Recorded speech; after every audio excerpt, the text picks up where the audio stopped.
الحمد لله رب العالمين والعاقبة للمتقين والصلاة والسلام على رسوله سيد المرسلين رحمة للعالمين شفيع المذنبين سيد الأولين والآخرين سيدنا ومولانا محمد رسول رب العالمين وعلى آله وصحبه أجمعين أما بعد فأعوذ بالله من الشيطان الرجيم بسم الله الرحمن الرحيم وإن هذه أمتكم أمة واحدة وأنا ربكم فاتقون فتقطعوا أمرهم بينهم زبرا كل حزب بما لديهم فرحون صدق الله العلی العظیم۔ محبت کے ساتھ ایک مرتبہ دروشی پڑھ لیجئے۔ اللهم صل على سيدنا ومولانا محمد معدن الجود والكرم وآله وصحبه وبارك وسلم۔ الصلاة والسلام عليك يا رسول الله، الصلاة والسلام عليك يا حبيب الله، الصلاة والسلام عليك يا رحمة للعالمين وعلى آلك وأصحابك يا شفيع المذنبين۔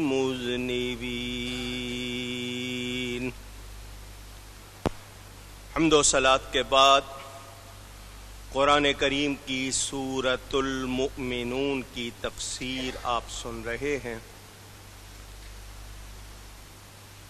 کچھ باتیں پہلے کی تھیں، پھر درمیان میں عید الاضحیٰ اور حج کا موقع آیا تو پھر اس کا بیان ہوا تھا، اور وہ بیان ضروری تھا، اس لیے تفسیر منقطع ہوئی تھی۔ اب پھر تفسیر کا بیان آپ سن رہے ہیں۔ اللہ فرماتا ہے، اور بے شک یہ تمہارا دین ایک ہی دین ہے، اور میں تمہارا رب ہوں، تو مجھ سے ڈرو۔ تو ان کی امتوں نے اپنا کام آپس میں ٹکڑے ٹکڑے کر لیا، ہر گروہ جو اس کے پاس ہے اس پر خوش ہے۔ اس حوالے سے کچھ باتیں آپ تک پہنچائی تھی۔ اسلام ہمارا دین، اہل سنت کے 4 مذاہب، حنفی، شافعی، مالکی اور حنبلی۔ اس حوالے سے ضروری باتیں آپ کو سنا چکا ہوں، اور مسلک کے حق اہل سنت و جماعت، اس کا بھی ذکر آپ سن چکے ہیں۔ دوبارہ کچھ باتیں خلاصے کے طور پر پیش کرتا ہوں۔ ہمارا دین اسلام ہے جسے اللہ تعالی نے ہمارے لیے پسند فرمایا اور مکمل فرمایا۔ دین قانون کو کہتے ہیں۔ رسول کریم صلی اللہ علیہ وآلہ وسلم سے ہم کو ملا، اس لیے ہم اس کو دین مصطفیٰ، نظام مصطفیٰ بھی کہتے ہیں۔ یہ اسلام ہی ہے۔ اگر دین مصطفیٰ کہوں تو کوئی اور نام مراد نہیں ہے، اسلام ہے۔ نظام مصطفیٰ کہوں تو اسلام ہی مراد ہے، کوئی اور دین مراد نہیں۔ یہ دین، یہ نظام ہمیں رب تعالیٰ نے دیا اور ہمیں ملا ہے بارگاہ مصطفیٰ صلی اللہ علیہ وآلہ وسلم سے۔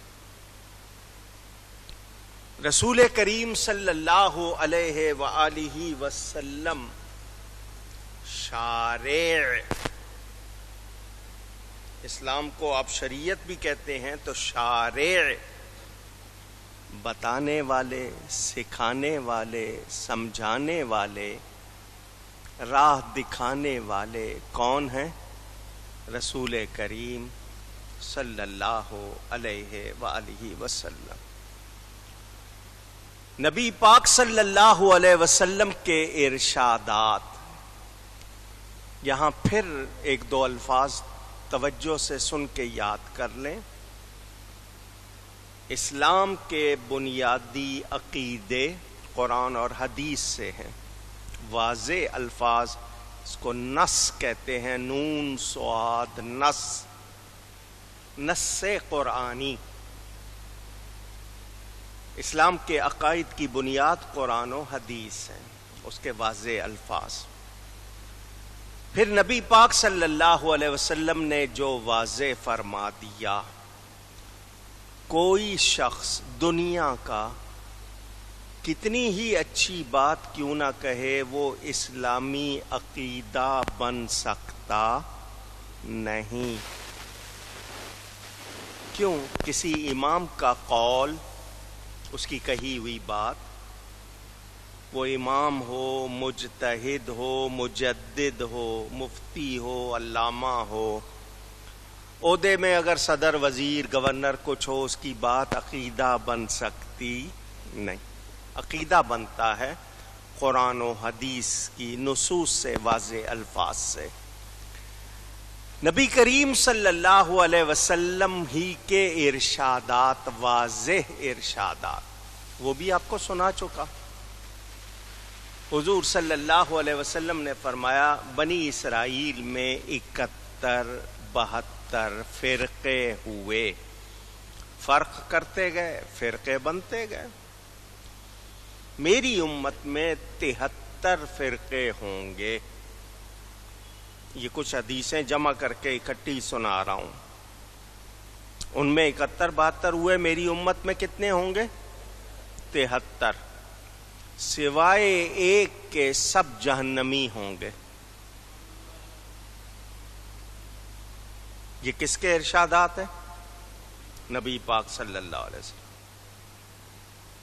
کلہم فی النار الا واحدہ، سب جہنم میں جائیں گے، سب آگ میں ہیں سوائے ایک کے۔ صحابہ کرام رضوان اللہ تعالی علیہم اجمعین کی مہربانی کہ انہوں نے پوچھ لیا، حضور وہ کون سا ہے جو نجات پانے والا فرقہ ناجیہ، یہ لفظ کہیں آپ، نجات پانے والا فرقہ، بخشش پانے والا فرقہ، جماعت کون؟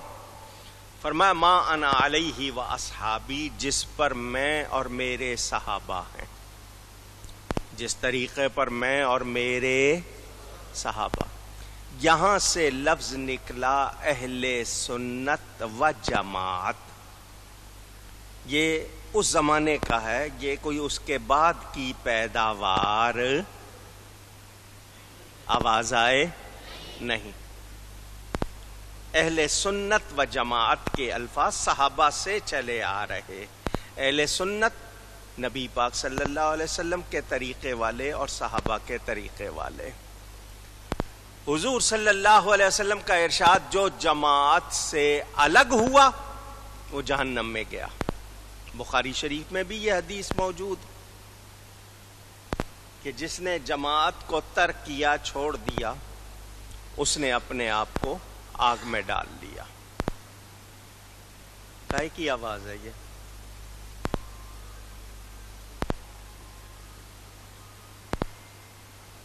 میرے دوستوں اور بزرگوں، کوئی 12ویں 11ویں 10ویں آگے صدیوں کا ذکر نہیں، اور میں آپ کو بتا چکا حضرت سیدنا علی اوسط امام زین العابدین رضی اللہ تعالیٰ عنہ کی روایت آپ کو سنا چکا کہ ان کا یہ کہنا کہ نبی پاک صلی اللہ علیہ وسلم پر بہت زیادہ درود بھیجنا یہ اہل سنت ہونے کی نشانی ہے. لفظ اہل سنت اس میں موجود ہے. اہل سنت کا لفظ حدیث سے مل گیا، واضح ہو گیا، تو پتہ چلا نجات پانے والا فرقہ ناجیہ. حضور صلی اللہ علیہ وسلم نے اس کے لیے فرمایا یہ سواد اعظم. کیا ہے یہ؟ سواد اعظم، سب سے بڑا گروہ سواد اعظم. اس کی پیروی کرو، اس کو فالو کرو. جس نے اس کو چھوڑا وہ آگ میں گیا. یہ واضح احادیث.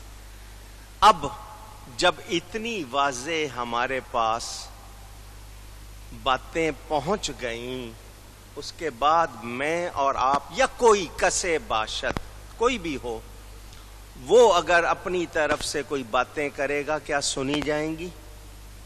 پوچھ رہا ہوں آپ سے. نہیں. جتنے اولیاء ہوئے سارے اہل سنت و جماعت ہوئے.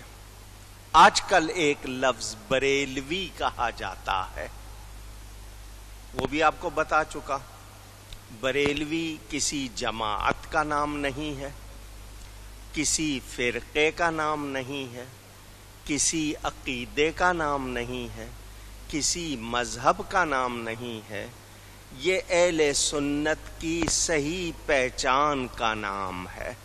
کیوں کہ دوسروں نے بھی اپنے آپ کو اہل سنت کہنا شروع کر دیا.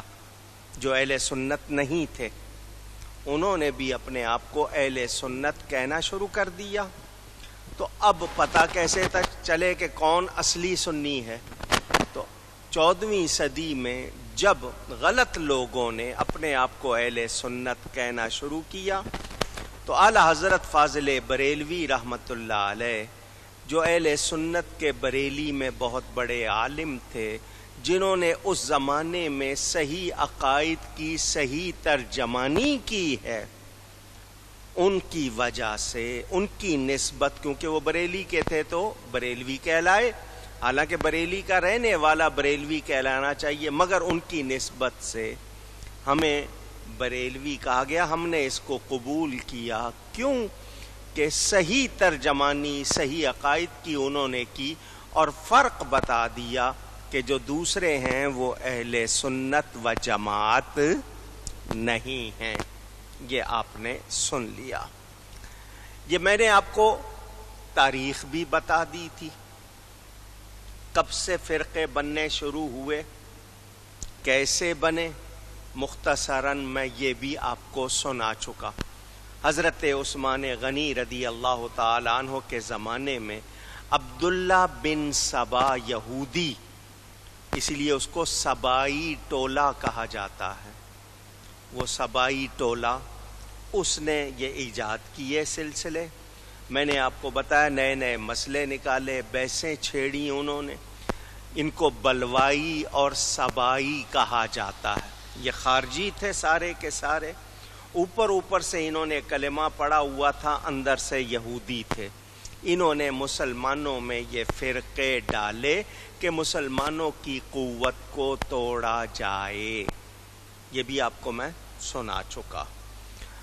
ہم اہل سنت و جماعت ہرگز فرقہ واریت نہیں کرتے، نہ فرقہ واریت چاہتے ہیں، نہ ہی کسی کو اکساتے ہیں، نہ ہی تخریب کاری، دہشت گردی، ان چیزوں سے ہمارا کوئی تعلق الحمدللہ نہیں ہے۔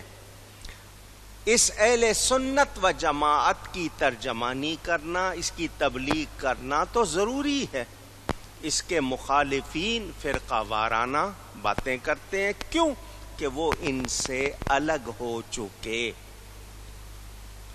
اس تفصیل کے بعد جو بات آپ کو سنانی ہے وہ یہ کہ اسلام میں یہ فرقے ڈال کر مسلمانوں کی قوت کو پارا پارا، پارا پارا کا مطلب ٹکڑے ٹکڑے، پارا فارسی کا لفظ ہے، ٹکڑے کو کہتے ہیں، ٹکڑے ٹکڑے کرنا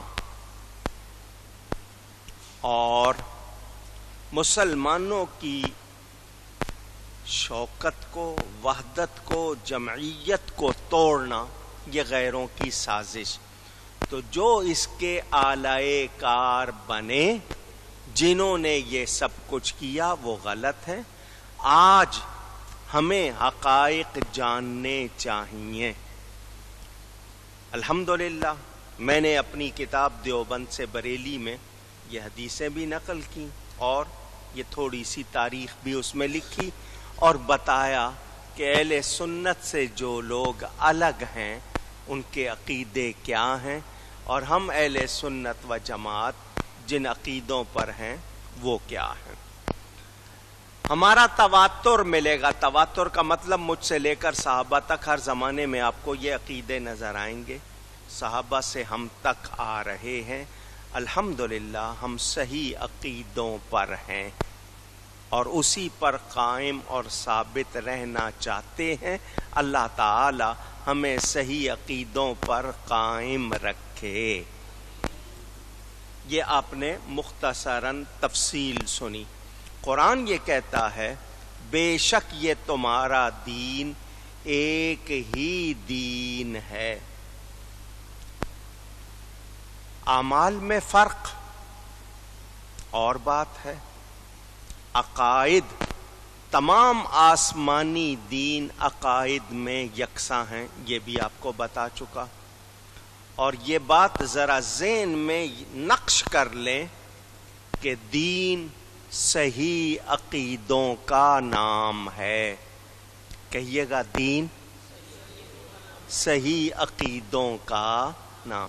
اگر عقیدے صحیح نہیں ہیں تو نہ اذان اذان ہے، نہ نماز نماز ہے۔ شیطان نے پڑھی، کوئی فائدہ ہوا؟ کیونکہ اس کا عقیدہ ٹھیک نہیں تھا۔ تو جس کا عقیدہ ٹھیک نہیں، اس کے لاکھ عمل ہوں، اس کے کام نہیں آئیں گے۔ عبادت کب ہوگی؟ جب عقیدہ صحیح ہوگا۔ بنیاد صحیح نہیں ہو، عمارت صحیح بن جائے گی؟ نہیں۔ بس یہ یاد رکھیں، اعمال کو مذہب کہتے ہیں، راستہ۔ تقویٰ کے معنی یہ نہیں ہے کہ آپ لذیذ کھانے چھوڑ دیں، آپ اچھے کپڑے پہننا چھوڑ دیں، بلکہ غلط عقیدوں سے، غلط کاموں سے بچنا، یہ تقویٰ ہے۔ اب میں آپ کے سامنے جھلک دکھا چکا، پہلوں کی بتا چکا۔ مجھے بتائیں کربلا میں امام پاک نے قربانی کیوں دی؟ دین بچانے کے لیے، تقویٰ بچانے کے لیے، اصول بچانے کے لیے۔ وہ اس وقت اگر نرمی کر لیتے، دین میں خرابیوں کا رستہ کھل جاتا۔ جس کا جو دل چاہتا وہ نرمی کرنے کے حوالے سے بدلتا رہتا۔ انہوں نے کنبہ قربان کر دیا، اپنی جان قربان کر دی کہ میں دین کے اصول نہیں بدلنے دوں گا۔ انہوں نے ایک یادگار بنا دی۔ اب آج کوئی دوسرے رستے نکالے تو بتائیے کیا ہم اس کو راہ دے دیں گے؟